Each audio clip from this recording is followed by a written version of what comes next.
كسبان قدام سكواد اقوى مليون مره من السكواد اللي جنب ميسي النهارده. حلو. وميسي كان اصغر 3 سنين. حلو. مكان عندكم مكان في الدوري الانجليزي هو بيخوفنا. طب ما دي حاجه تطمن. انا مش عارف.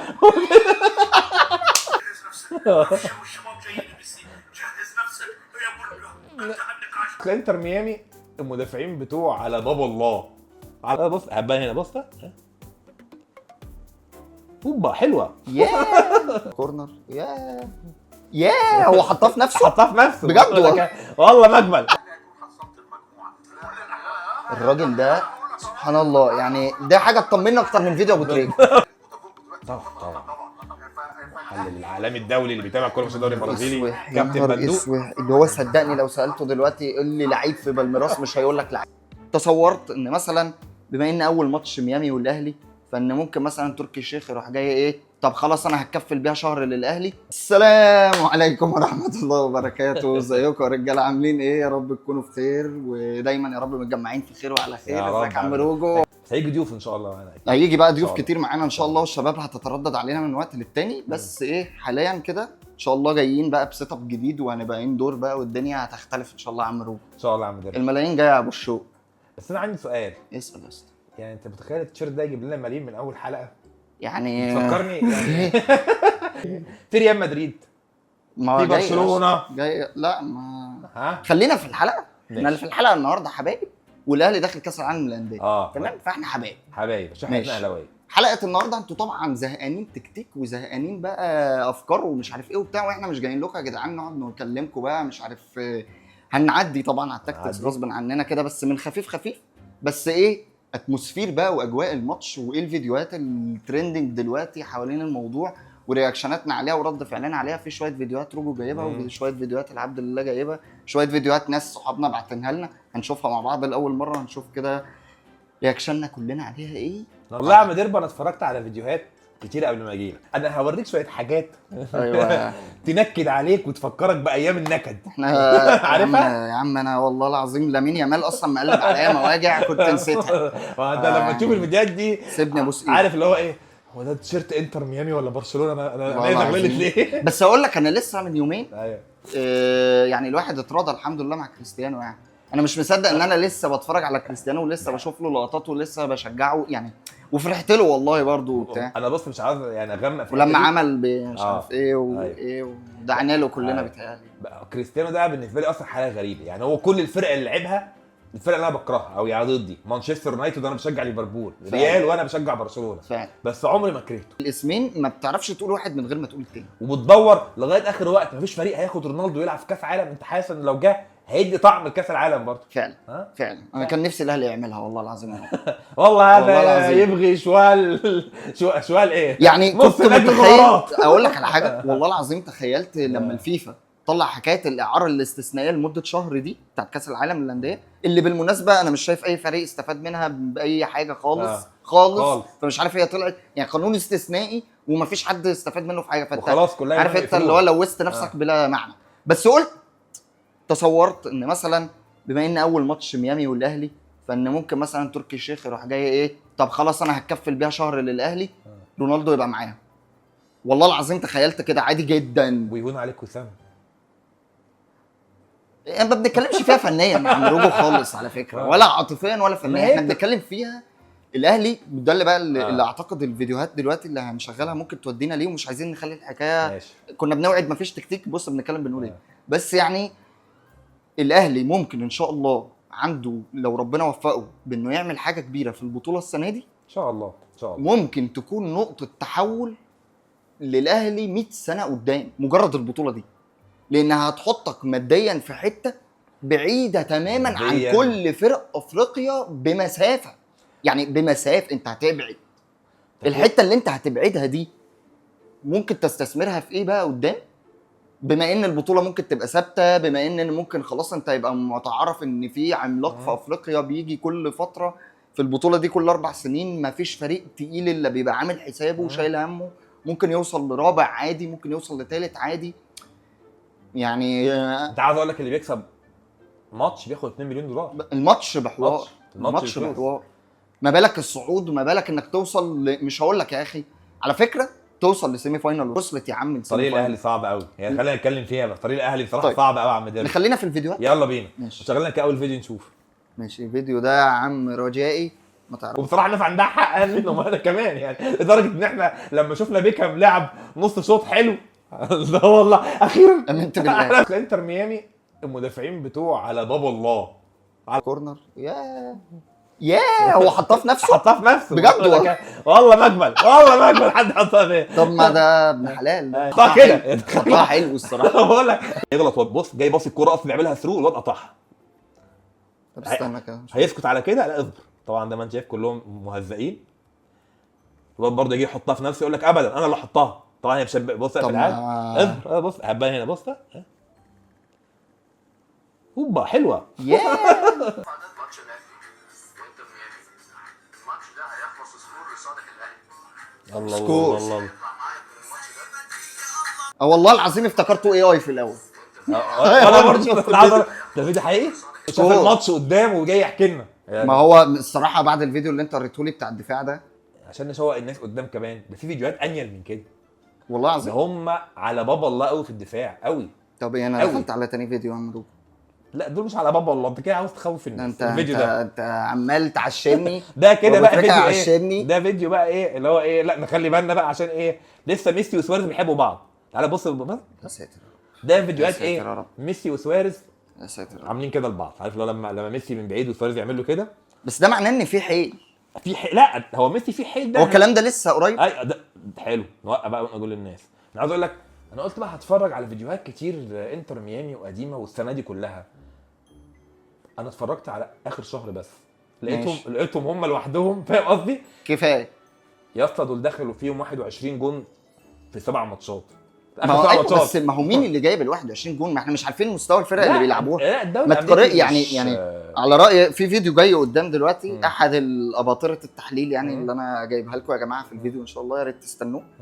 بيكلمك برضو في فكره، يقول لك اكيد يعني مش بمستوى صن داونز اللي هو جايب، ولا بمستوى مثلا اتلتيكو مدريد برضو. الاهلي المصري وفي مجموعه انتر ميامي وبورتو البرتغالي ايوه وبالميراس البرازيلي. ايوه. الاهلي راح يعمل، الاهلي راح يعدي هذه المجموعه.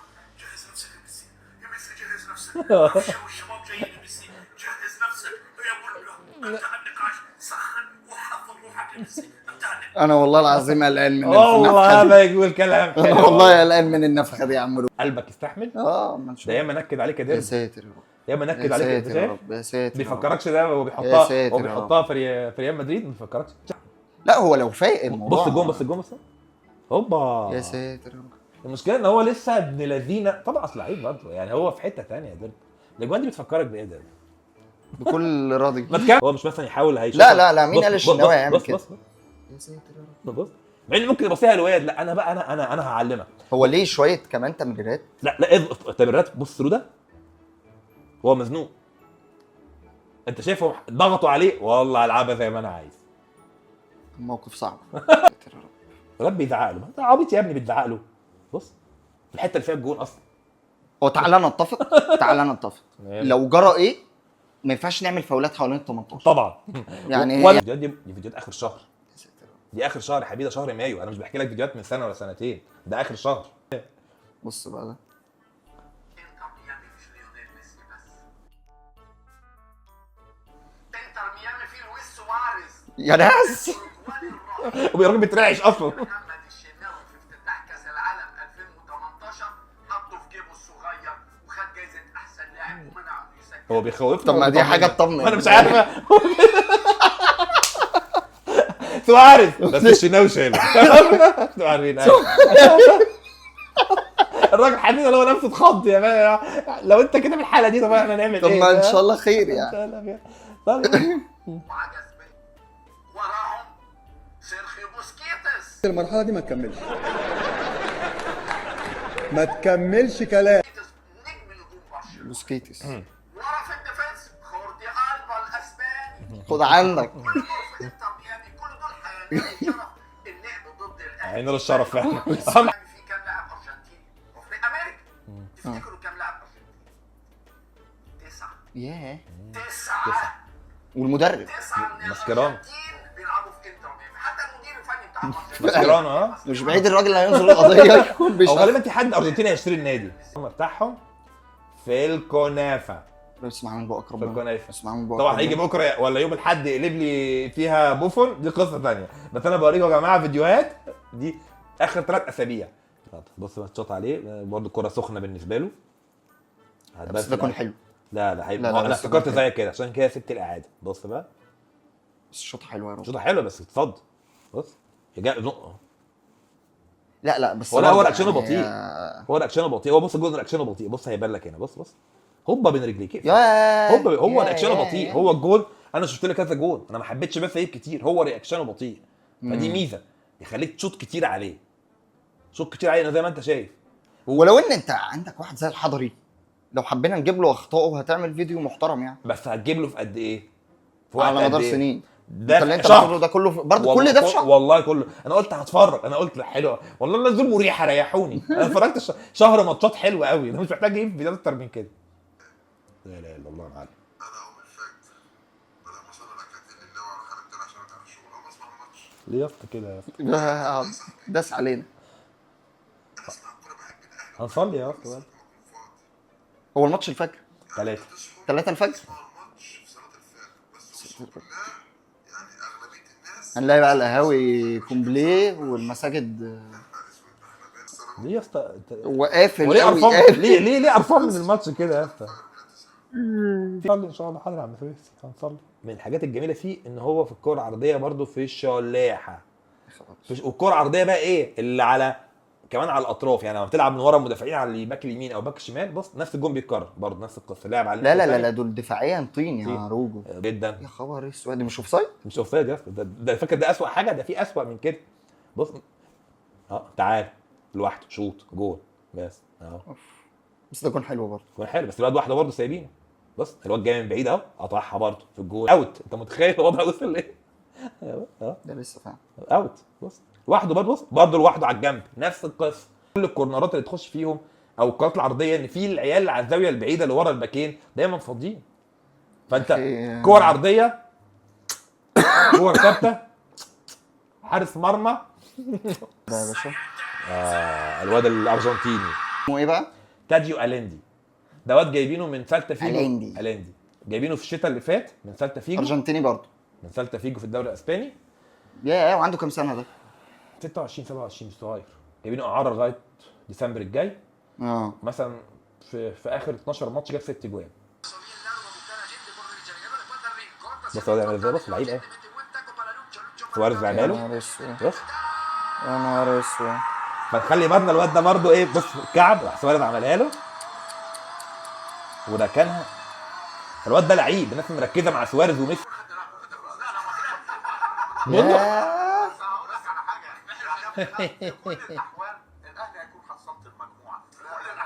الراجل ده سبحان الله يعني ده حاجه تطمنا اكتر من فيديو ابو تريكه. بالظبط على رايك. يعني ان الراجل ده بيقول الكلام ده يبقى ان شاء الله لا ده الاهلي هيصعد يا رجاله ان شاء انا الله. هجص تمام. هقول لكم بقى هاكس هيقول ايه. يا ستار يا رب. بطلت المجموعه سواء جاب بغداد ونجاح قول. او جاب اي حد او حمدي جول يا درديري. بعد اللي شفته معلش استنى بقى العقل بقى. يا عيني. اللي هو البرازيلي ده بغض النظر هو تعبان وبعد شفته اللعيبه البرازيليين ومستوى الكره البرازيليه دلوقتي اللي عمال يرقق والفرق البرازيليه لا بالميراث اقل من بوتافوجو دلوقتي. طبعا. المحلل العالمي الدولي اللي بيتابع كوره في الدوري البرازيلي يا كابتن نهار بندوق. اسود اللي هو صدقني لو سالته دلوقتي يقول لي لعيب في بالميراس مش هيقول لك لعيب. لو قلت له الدوري البرازيلي كام لعيب مش هيعرف. اسود. اللعيب الوحيد اللي هيقابله ايه بقى؟ ممكن يكون عمرو الدرديري استاذ عمرو رأي صح ان الاهلي مش هيلعب ولا في قطر ولا في الامارات. فايه بقى؟ لكن في امريكا الوضع مختلف. في حريات. في حريات هناك ولا في ايه؟ مش فاهم. لعبنا في اليابان وخدنا تالت عالم عادي قبل. ان النادي الاهلي ما خسرش ولا مباراه افتتاحيه في بطوله كاس العالم للانديه. عندك بالمونديال الانديه سنه ازاي يا اسطى هو مش الاهلي كان خسر قدام اتحاد جده في اول كاس عالم؟ اول كاس عالم اول ماتش محمد نور رزعنا جون 1-0. ده ماله؟ الماتش اللي كلنا سيبنا الجامعه ورحنا اتفرجنا على الماتش في القهاوي. ايه الموضوع العجيب ده؟ لا انا سبت ثانوي ساعتها. انا كنت صاحب الارض مره فريق قطري اللي هو اسمه كان مش عارف الدحيل ومره قدام الفريق الياباني ده اللي هيروشيما. كان تعرف اسمه ايه؟ لو فاكر انا سيد حمدي وتريكا ده. ايوه. ومره قدام اتحاد جده. يبقى كده ايه؟ طب نجيبه تاني. يبقى احنا يبقى احنا ظلمناه. بس هو الراجل كان يقصد بقى بوشن. مباراه افتتاحيه ولا يقصد مباراه قدام سحب الارض؟ وقال طب مباراه انت اصلا افتتاحية. سواء كده او كده انت آه. بتؤمن بالكلام ده؟ اللي هو ايه؟ اللي هو عمرنا ما خسرنا ماتش افتتاحي قدام صاحب الارض، يبقى هيا الى هذه السلسله. تقريبا مصر والكاميرون مثلا. انت دايما منكد على الكاميرون في الكوره يعني، فدي حاجه. العربيه تتفاجئ فجاه بانه كاس العالم للانديه كل نادي ممكن يخش له 43 مليون جنيه استرليني، وعايز اقف عند الرقم ده عشان متخيل؟ يبقى فاهم الرقم ده عباره عن ايه. الرقم ده مشاركه كاس العالم للانديه مع التتويج ببطوله افريقيا تقريبا بيضمن للاهلي انه يخش له ما يقارب 3 مليار جنيه مصري. ميزانيه الاهلي نقله جنونيه. في 2023 وحتى في 2022 كان الصرف على فريق الكوره في الاهلي يقارب 804 مليون جنيه. تاهلك لكاس العالم للانديه مره كل 4 سنين مع الفوز بدوري ابطال افريقيا بيجيب لك الفلوس اللي انت تصرفها على قطاع الكوره بالكامل لو الانديه المنافسه زي الزمالك وزي بيراميدز في الوضع الحالي ما لحقوش نفسهم. يدعو لك ان تتخيل 3 مليار في ايد الاهلي. هي الكره المصريه ماتت ما اقدرش اقول كده برضه يا ديربو يعني. والله يا روجو ماتت. ليه؟ طب ما هو انت ماتت بالذوق بالعافيه ماتت. بقى المصيبه الاكبر الكره الافريقيه ماتت، يعني مش المصريه بس، الكره الافريقيه ماتت رخصه. مشاركه فما ينفعش ما يكونش بطل الدوري الانجليزي مش مشارك، ما ينفعش يكون بطل الدوري الاسباني في الاغلب مش مشارك. برشلونه فريق زي ارسنال بقاله 3 مواسم هو هيدخل يعني. فرق معينه بعينها اللي مشاركه في البطوله فلوس كتير جدا، لان الفائز بالبطوله ده هيساوي جائزه الشامبيونز ليج 100 مليون يورو. انت متخيل؟ كانك خدت دوري ابطال هي اوروبا. 25 مليون يورو، 25 مليون يورو بجوائز الماتشات. يعني انت لو فضل يكسب كل الماتشات اللي هو كسب مثلا ماتشات الدور رقم الاول مرعب. معرفش ايه، رقم مرعب. 125. رقم مرعب. هو ليه عملوا يا كده يا لهوي. ديربو؟ تخيل لو الاهلي مثلا لو احتمال 1% تاخد جايزه الفائز بدوري ابطال اوروبا. الو الدوري الانجليزي ارجع واقول لك عندكم مكان عندكم مكان في الدوري الانجليزي. ارجع واقول لك انا فعلا مش عارف الاهلي بيقوى عشان يوصل في يعني. انت يا عم خلاص عشان جمهور يا ديربو، والله عشان جمهور. خسرانه اكتر ولا كسبانه؟ كسبانه من ناحيه ايه؟ واحده واحده عشان مكسب مادي. مكسب مادي اللي مشاركه، واللي مش مشارك كسبانه راحه لعيبته وعدم وجود اصابات زياده على الفريش بتاعي. فريش هيدخل الموسم فريش وعنده. لا يعني انا مبسوط ان الريال موجود مثلا في البطوله واحب ياخد البطوله كمشجع بالظبط. بس في الاول وفي الاخر هو عنده حق في نقطه. انت ضرب لك كده الموسم الاستعدادي بتاعك خالص ليه؟ ما انت في نقطتين فعلا بتكلم فيهم. هو الطبيعي ان الفرقه دي كانت يعني انت بالنسبه لك كليفربول انت مبسوط انه مش موجود ولا كنت تحبه يبقى مشارك؟ لا احبه يبقى مشارك طبعا. طب بس احبه يبقى مشارك بس بقى هو يقعد يقول لك اصل الجمهور والملعب يا عم صلي على النبي يا عم. ده كان الجمهور الامريكي يابا، الناس اللي جايه هتلاقي نصهم مشاهير اللي هي العيال هتقول لك جايين يتصوروا وبتاع. انا ده رايي برضه، انا مش فارق لي خالص من قصه ان هو صاحب ارض وبتاع. جمهور الامريكاني يعني قشطه، جمهور سينما ومسرح وبتاع والدنيا. النهارده في كلام طالع من حياة حلوة فيفا يعني. انه يعني متضايقين من الاقبال على الماتشات اصلا، لان هو اصلا مش لعبه شعبيه. بقول لك اصلا لغايه دلوقتي ياه 25000 تذكره بس ماتش الافتتاح. قنبله الحلقه. الله. هتشوفوا ميسي هتعملوا هتلعبوا مجامله. ده امبارح لما تروحوا كاس العالم هتعملوا ايه؟ لما تشوفوا ميسي هتعملوا هتلعبوا مجامله. ده امبارح لاعب كده بقى خلاص كده. ليه؟ بس يا جدع الورد لسه رايق. ده انت بتتفرج الورده هو الصراحه مع حق. بصراحه مع حق، بصراحه مع حق. الحمد لله ان انا وانت رجعنا، الحمد لله ده والحمد لله على الله سلامتنا. يسلمك يا درب. ويعني يا جماعه والنبي اللايك والشير والكومنت والحاجات سبسكرايب والحاجات دي كلها يعني ضروريه يا اخوانا، والله ما تبصلهاش كده يعني بتفرق. وكومنتات ولايكات وشيرات. في اخر الحلقه طبعا بنشكركم يا جماعه، ويا رب ان شاء الله متجمعين في خير وعلى خير دايما. وبنفكركم بضروره الدعاء لاخواتنا في غزه، ربنا يا رب يلطف بيهم يا رب، ونفضل دايما نفتكرهم ونفضل دايما نجيب في سيرتهم، ونفضل دايما على قد ما نقدر بنحاول نقدم كل اشكال الدعم على قد ما عندنا من قدره يعني. طب ناخد توقع للماتش قبل ما نقفل؟ انت متوقع اللي يكسب ان شاء الله؟ ايه؟ انت بتقول ايه؟ جدا ممكن تشوف ان ده هطل رسمي بصراحه، لانه هيبقى معاهم حق لو طلع التاني فايق وفورمه، هيبقى طبعا منظرنا هيبقى جدا جدا حقيقه يعني انت شايف ان جزء منه عاطفه وكده، احنا بنقول كده يعني. طبعا افترض يا اخي ان انت راجل مثلا فنزويلي وعرفت ميسي هيلاعب فرقه من افريقيا. في تاريخ الاهلي هيعرف ان الاهلي عنده فرصه، وعشان ما يعرفش الاهلي برضه ان شاء الله ربنا يستر. انا بقى علي فاركو نفس الفاولين هم السلام عليكم.